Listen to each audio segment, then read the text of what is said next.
Aku pakai kacamata Pertanyaan nggak apa-apa ya? ya nggak apa-apa, lebih keren.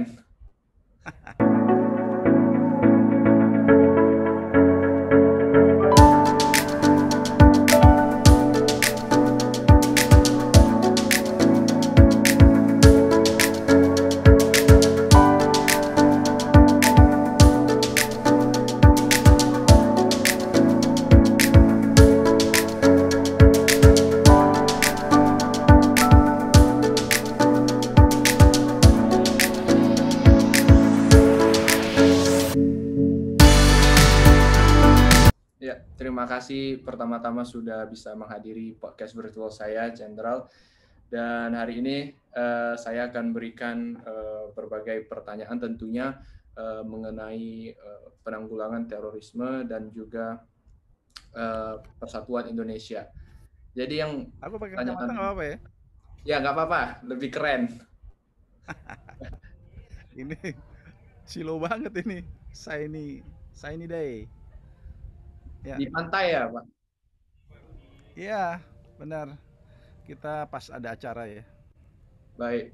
Nah, jadi kira-kira menurut Om Jenderal sendiri apa yang menjadi masalah terbesar atau penghambat dalam pencegahan aksi-aksi terorisme di Indonesia? Ya, ini kaitan masalah proses radikalisasi di tingkat global Ya, yang cukup masif ya. Jadi eh, ideologi terorisme ini kan gerakan global ini dihembuskan oleh entitas yang terorganisir dan mereka mencari pengikut ya, mencari semacam simpatisan, pendukung, supporter dari seluruh dunia.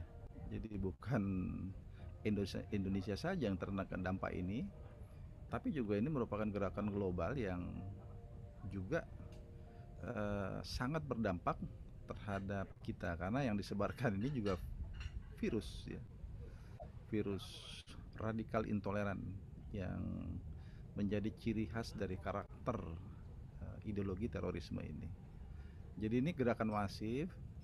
Hari ini kita tahu bahwa sosial media itu begitu dominan di masyarakat kita. Jadi perkembangan teknologi informasi pun dimanfaatkan oleh jaringan teroris global untuk terus berpropaganda, melakukan radikalisasi. Jadi spread of radicalization itu suatu hal yang berkelanjutan. Oleh karena itulah yang hari ini kita hadapi hari-hari bagi masyarakat di berbagai belahan dunia termasuk Indonesia. Kira-kira gambarannya begitu. nah kira-kira di media sosial ini kan tentunya mereka memulai dengan propaganda, dengan provokasi isu-isu politik dunia maupun nasional. Nah, cara masyarakat agar lebih terhindar dan lebih smart untuk eh, membaca atau mempercayai hal-hal yang mereka sebarkan itu kira-kira apa menurut BNPT sendiri cara agar kita terhindar dari hal-hal demikian? Ya, pertama tentu masyarakat harus waspada. Ya. Jadi makanya di dalam program pencegahan itu ada kesiapsiagaan nasional ya. Membangun kesiapsiagaan. Siapa yang harus bersiaga? Ya, aparat negara, masyarakat. Karena apa? Karena ideologi terorisme ini terkadang menggunakan atau menyalahgunakan simbol, teks atau nilai-nilai dalam agama. Jadi dia menyalahgunakan, memanipulasi itu. Jadi ketika masyarakat kita tidak secara bijak menerima, apalagi kita tahu bahwa bangsa Indonesia ini kan memang yang terlahir itu sudah menjadi bangsa yang diwajibkan untuk saling bertoleransi, saling menghargai perbedaan. Karena kita memiliki 4 pilar, 4 konsensus nasional dalam kehidupan bernegara, berbangsa. Yang pertama kaitan masalah konstitusi negara kita, Undang-Undang Dasar Negara Republik Indonesia 1945. yang kedua ideologi Pancasila, yang ketiga semboyan Bhinneka Tunggal Ika, dan keempat itu Negara Kesatuan Republik Indonesia. Ini adalah legacy. Jadi nilai-nilai perjuangan, hasil dari perjuangan leluhur ketika kita akan menegara. Dan kita sebagai warga negara harus menyadari bahwa dalam kehidupan beragama itu harus penuh dengan toleransi, semangat menghargai perbedaan dalam beribadah, dalam keyakinan. Nah, kalau kita tidak waspada, kita akan terjebak kepada pihak-pihak yang mempropagandakan sesuatu yang seolah-olah dia sedang berjuang atas nama agama. Dan ini yang harus kita waspadai. Nah, ketika masyarakat kita tanpa memfilter, tanpa bijak melihat apa yang disampaikan dalam narasi-narasi itu, maka kita akan terjebak dalam sektarian. Jadi kita akan menjadi intoleran, kita akan menyalahkan orang lain, padahal agama itu kan dibentuk untuk membentuk akhlak, perilaku yang tentunya juga menghargai orang lain, termasuk pihak-pihak yang berlainan dalam keyakinan dalam beragama. Jadi modal kita sebagai bangsa Indonesia dalam menyikapi keberagaman ini sudah sedemikian bagus fondasinya. Oleh karenanya, mampukah kita semua bersama-sama meyakini mana yang terbaik untuk bangsa ini, mana yang tidak, di tengah-tengah perubahan dunia yang terus berlangsung.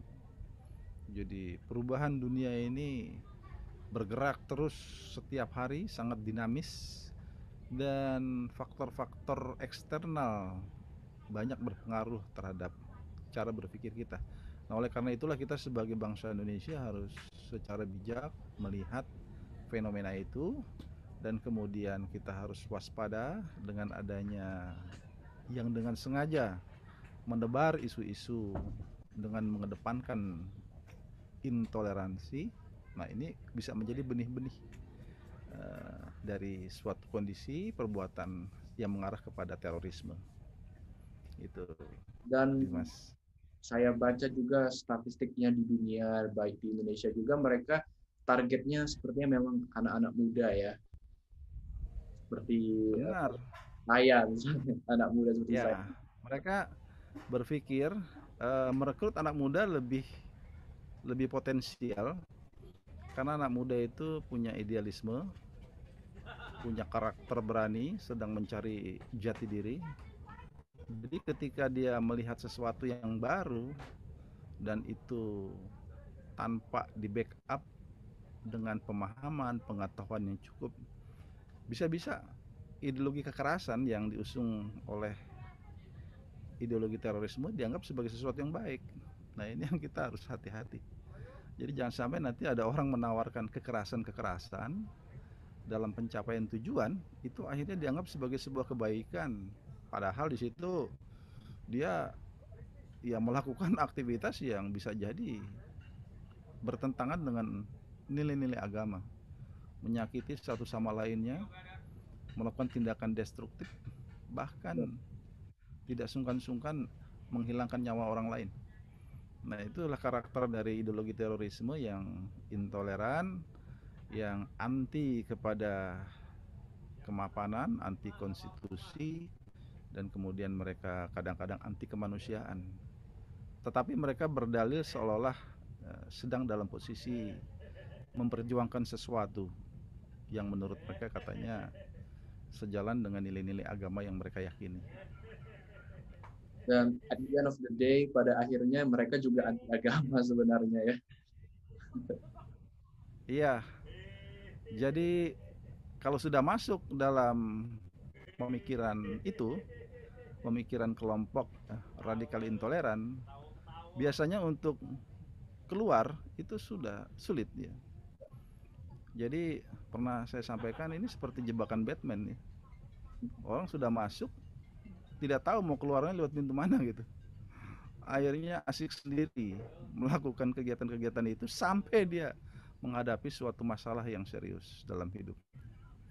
Jadi itu kondisi-kondisi yang harus diwaspadai oleh generasi muda, karena generasi muda menjadi kelompok entitas yang potensial yang direkrut oleh jaringan teroris global dan kemudian dikasih misi-misi yang diyakini anak muda gemar dengan misi-misi itu. Misi berbasiskan kepada kekerasan. Nah, itulah yang harus kita jaga generasi muda Indonesia ini, karena kita juga ada studi di akhir tahun lalu ya. Indeks radikalisme kita kecenderungan menurun, tapi keterlibatan anak muda terutama dalam penggunaan sosial media itu terjadi peningkatan. Jadi ini yang harus kita waspadai. Jadi kalau kita lihat statistik dari pengguna internet Indonesia ini, ada 202 juta di Indonesia ini, dan 80% dari 202 juta itu adalah pemilik akun media sosial. 30% dari pemilik akun media sosial itu adalah kalangan muda, kaum muda. Jadi inilah angka potensial yang tentunya jangan sampai akhirnya asik berselancar mencari informasi, mendalami informasi di dunia maya, yang ternyata itu adalah konten-konten radikal yang dipropagandakan oleh kelompok jaringan teroris global. Nah, ini dunia maya ini kan dunia tanpa batas ya. Jadi orangnya di mana, yang terpaparnya itu di mana-mana. Jadi terpapar itu bukan berarti hanya di tempat dia melakukan broadcast info itu, tapi ternyata juga ke seluruh lintas benua bisa terpapar. Dan kalau itu diaminin oleh anak-anak muda, maka anak-anak muda sedang dalam masalah besar. Jadi kita harus memprotek ya anak-anak muda kita dari pemahaman jangan sampai terjebak dalam isu-isu kekerasan yang diusung oleh jaringan teroris global.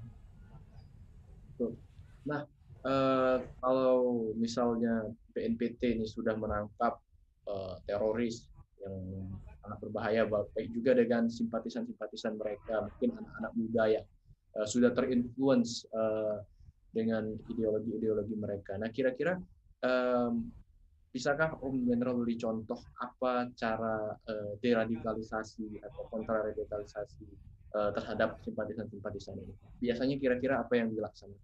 Ya, tadi saya sampaikan satu, kesiapsiagaan ya, membangun kesiapsiagaan di kalangan masyarakat dan jajaran aparatur.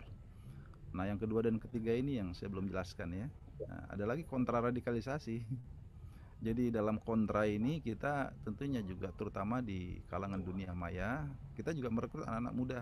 Jadi kita punya duta damai, itu juga anak-anak muda. Di Medan juga ada, di Sumatera Utara ada.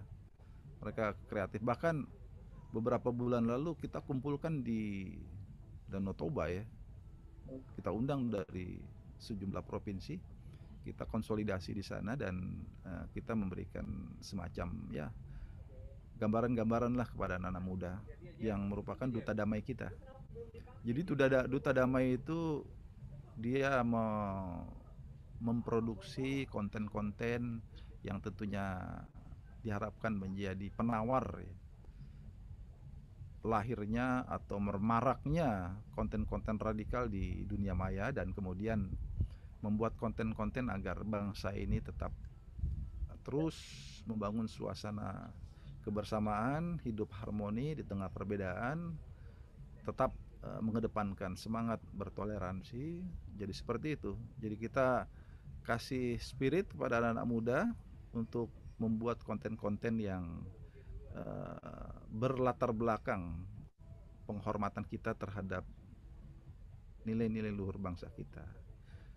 Itu kontraradikalisasi ya. Jadi berbagai entitas, elemen itu kita libatkan. Jadi kita jangan sampai ruang publik ini dikuasai oleh informasi yang diisi oleh jaringan teroris. Hari ini mereka mencoba menguasai ruang informasi publik ya di dunia maya itu dengan konten-konten mereka.